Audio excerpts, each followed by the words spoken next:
A lot of people that I've talked to that are in film and video production talk a lot about how it's like a jigsaw puzzle. You're moving pieces around, seeing what fits, putting it all together.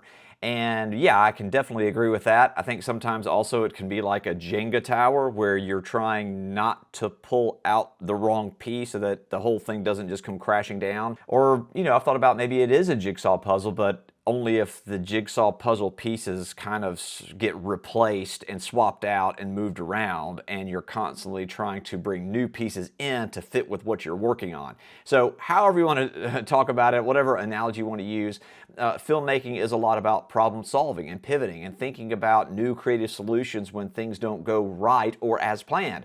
I remember when I was working on my short film Big and Tall a few years ago. This is a short that I did that features two friends who go off into the woods to search for Bigfoot. So at the beginning of the film, we have a very skeptical older brother who mocks his little sister for her belief in Bigfoot. And so at the end of the film, I wanted to bring that brother character back in so that our main character could have some validation. Late in one of our shooting days, it came time for us to shoot that final scene between our main character and her older brother. So then I'm looking at my watch. I'm wondering, where is my actor that's portraying the brother?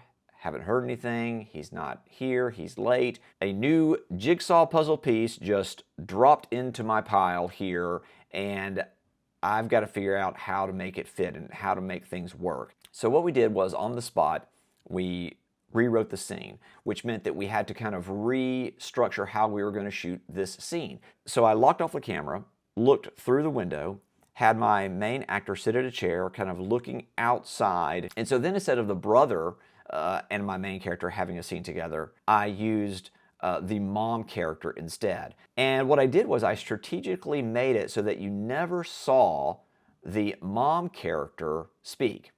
You see her in the background, somewhat soft focus. Her back is kind of to the audience, or maybe she does turn to the audience, but the window and the framing kind of cut off the top of her head, so you never see her, but you know that she's there. And I did this strategically. So we got the shot, we got the scene, we were happy with what we got. But then when I got into the edit, I realized that the dialogue that we had written on set, the dialogue between the mom character and our main character, wasn't exactly right. I was hoping to punch it up and do something a little bit better. So since I had strategically not shown the mom character talking, I was then able to rewrite the scene again in post, bring my actor back in for an ADR session where she could re-record some new dialogue. This worked out really well because even though we do see our main character, the young girl, a majority of the dialogue is coming from the mom character, which made it easier for me to rewrite the dialogue later. And so what we ended up with was not ideal. It wasn't my first written approach, but it definitely worked. So this is something that I did when I was faced with an unexpected situation on set. I don't know if you have any experiences that you would like to share. If you do, please drop them in the comments. I would love to hear what worked for you and what challenges you face in your own projects and how you overcame them, what creative solutions you came up with.